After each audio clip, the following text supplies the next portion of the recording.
Piera Fernández está con nosotros, es integrante de la FUA, ¿no es cierto? La titular de la FUA en este caso. ¿Cómo te va? Buenas tardes. ¿Cómo están? Buenas tardes, gracias por recibirme. ¿Más tranquila o más tranquilas, más tranquilos después de lo que dijo el gobierno al día siguiente? La verdad que no, que nos intranquilizó las expresiones del gobierno al día siguiente. El gobierno dijo, no vamos a cerrar la UBA, no vamos a desfinanciarla tampoco, lo decimos una y mil veces más. No es la intención de este gobierno. Sí, pero la realidad es que la está desfinanciando. O sea, nosotros lo que estamos esperando hoy es que tengan la reunión efectivamente que convocaron con el SIN y celebramos que hubo un cambio de actitud en términos de reconocer que estaba habiendo un desfinanciamiento y en sentarse a hablar con los rectores para resolverlo. Ahora, la realidad es que hoy tenemos el presupuesto para gastos de funcionamiento con este aumento que es insuficiente respecto a lo que ha sido la inflación interanual del 287%. El gran problema que tenemos en las universidades es la situación salarial docente y no docente, que han perdido solamente en los últimos 3 meses el 35% del poder adquisitivo de su salario, que permítanme decir, es más o menos el doble de lo que han perdido en su salario otros trabajadores estatales, con los cuales también nos solidarizamos con su situación. Tenemos las obras de infraestructura en las universidades completamente frenadas, de eso tampoco se está hablando. Tenemos las becas de los estudiantes también. ¿Las obras frenadas se frenaron estos 4 meses o ya vienen? No, ahora no se, a partir de este gobierno no se están enviando los fondos para las obras de las universidades que ya estaban llevándose adelante, que de hecho esa es una de las menciones que hacen los rectores, que es, che, la verdad es que nos sale muchísimo más caro que esas obras de infraestructura no se finalicen ahora, que después cuando se va deteriorando todos los materiales tener que retomarlas en el tiempo o tener que tirarlas abajo, ¿no? El pedido de ustedes fue muy noble, es decir, fue contundente, fue acompañado por miles y miles de jóvenes de sus familias en todo el país. Ahí vemos la imagen detrás tuyo de lo que fue la Plaza de Mayo, imponente. Tengo entendido que hasta en Río Cuarto, donde vos venís, hubo muchísima gente también. Sí, fue histórica también. Pero ¿qué te pasó a vos, como dirigente de la Federación Universitaria, escuchar el discurso de Tati Almeida y el discurso de Pérez Esquivel? No, la verdad es que hubo declaraciones vinculadas a su pertenencia partidaria con la cual yo no coincido.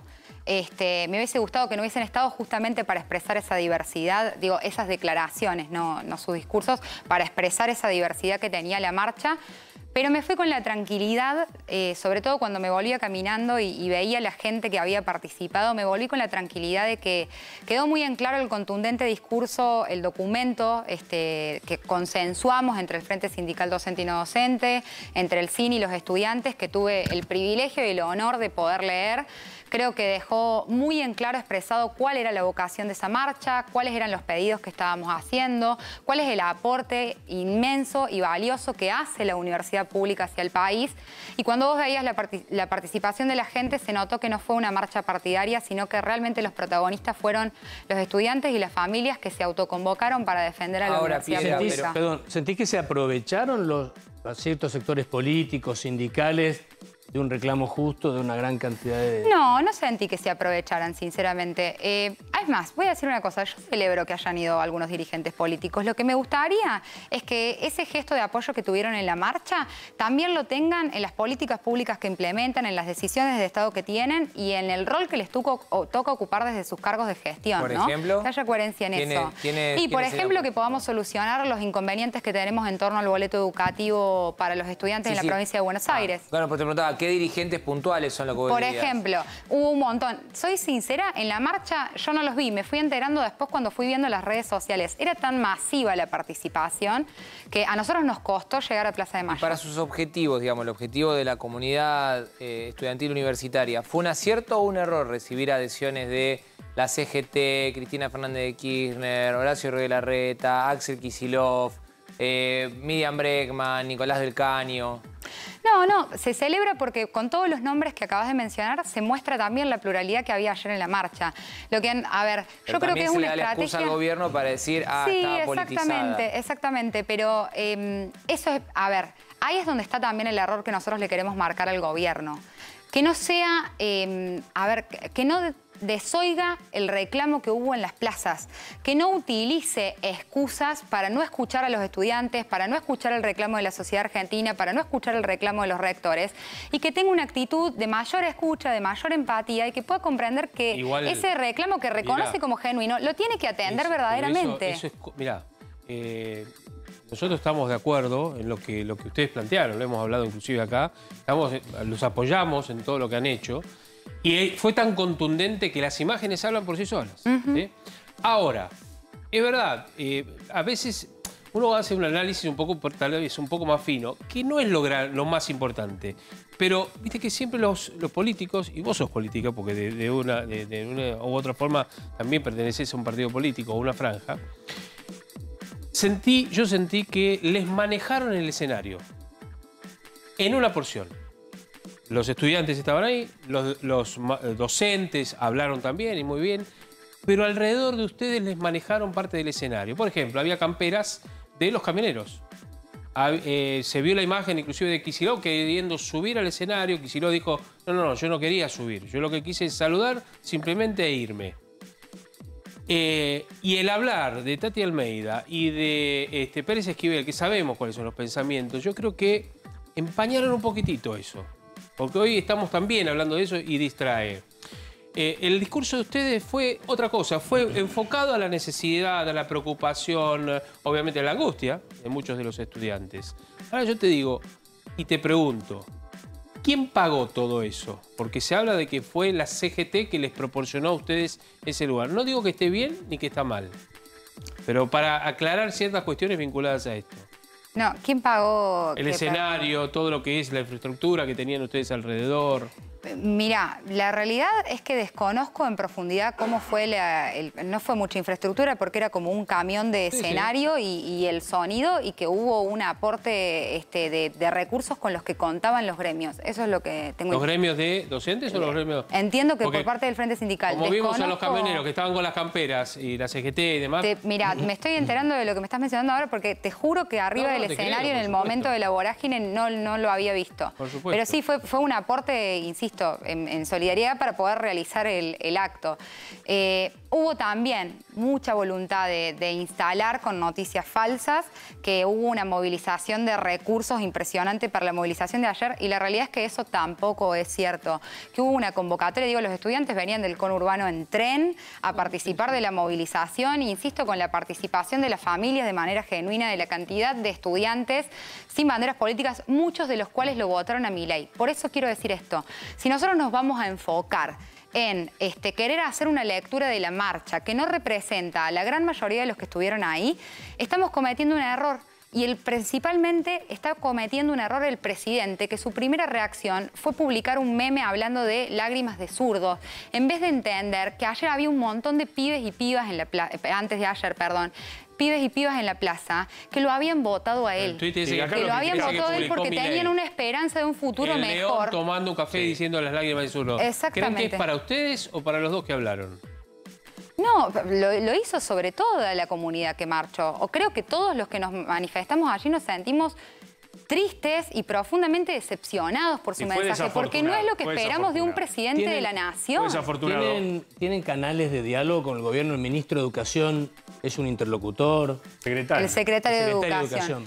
Tiene diálogo con los rectores y las rectoras. Entiendo que no son muy buenas las instancias de la negociación paritaria, producto de que justamente no hay negociación, sino que hay aumentos unilaterales. Nosotros le acercamos los otros días en el CIN una nota al secretario de Educación pidiendo el aumento de las becas Progresar y en su momento la apertura de la convocatoria, que tampoco la habían abierto, pero no recibimos ningún tipo de llamado. Estamos esperando que nos convoquen al diálogo, genuinamente. ¿Y auditoría, estás de acuerdo? Porque eso es lo que habla el gobierno, ¿no? En ese segundo comunicado, cuando habla de cosas oscuras. Cosas oscuras que hay adentro. Habló de análisis de esto. Claro, habló de que se va a garantizar la universidad pública, pero con auditoría. ¿Estás de acuerdo? Sí, por supuesto. A ver, las universidades tienen que auditar. Las universidades públicas se le deben a la sociedad argentina y deben ser transparentes como absolutamente todos los organismos del Estado, porque acá tenemos un problema que es del Estado en general. Dos cosas para mencionar para que se sepa. Pero ¿todos están de acuerdo en que haya auditoría? Sí, yo no escuché ninguna autoridad de ninguna universidad decir no nos auditen. Lo que sí decimos es... algunos no le ponen mucho énfasis de vengan a auditar. Bueno, es que hay una cuestión que me parece que hay lo que quería consultar. Las auditorías en las universidades corresponden, ya que las universidades son creadas por el Congreso, a la AGN. El plan de auditoría de la AGN lo tiene que aprobar el Congreso. El titular de la AGN, ayer Juan Manuel Olmos hizo así, diciendo, no, si el Congreso a mí no me dice que auditar, no tengo que auditar. ¿No debería la comunidad estudiantil universitaria, ante este reclamo que plantea la Casa Rosada, que es válido, hacer también presión para que el Congreso aumente la cantidad de universidades que se auditan año a año? Absolutamente. El Congreso tiene que pedir que las universidades se auditen. Tienen que ser transparentes. Sobre eso no hay ninguna discusión. Insisto en esto. A mí lo que me dolió como estudiante es que se empiece a hablar de las universidades como si fuesen un curro.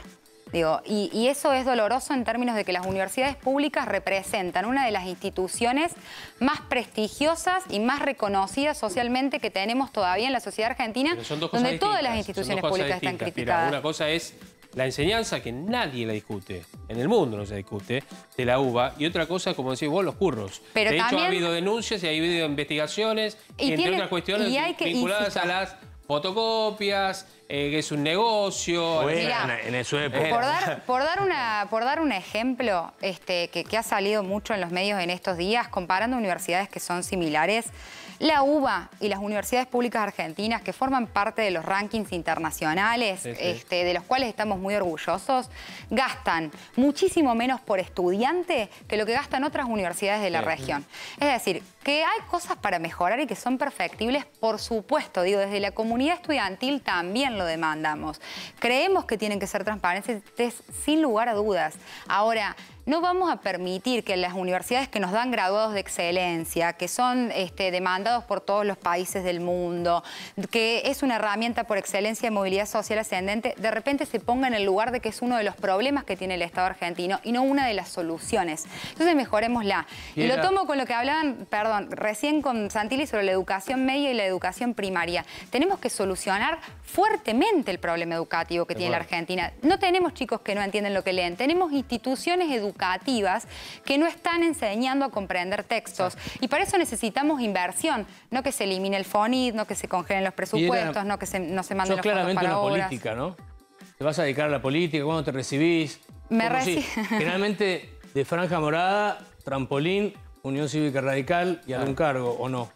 No lo estoy pensando en esos términos. Mira, sé que suele suceder, no sé si todos. Yo la verdad me recibo el mes que viene, en mayo. ¿En Río Cuarto? En la Universidad Nacional de Río Cuarto, sí. Y mi vocación y mi sueño es ser docente. Genuinamente lo digo. Mi mamá es docente de toda la vida. ¿No te vas a dedicar a la política? Sí, me dedicaría a la política, pero hoy no estoy pensando en una proyección. Estoy ejerciendo mi cargo con la responsabilidad que conlleva y con el honor que representa para mí. Y mi proyecto a futuro es cuando me reciba, empezar a hacer un posgrado, poder rendir concursos en las universidades, dar clases en el nivel medio. Me encantaría ser docente. No docente universitaria, ¿sería docente de secundaria? En cualquier espacio me gustaría. Pero vas a tener que ir contra el sistema, por todo lo que vos planteás, porque hoy como están muchas escuelas secundarias, primarias también, pero secundarias, en donde a veces domina más el padre que se ofende porque el hijo le pusieron una mala nota y no tiene un respaldo de los directivos que otra cosa. Eso también hay que cambiar.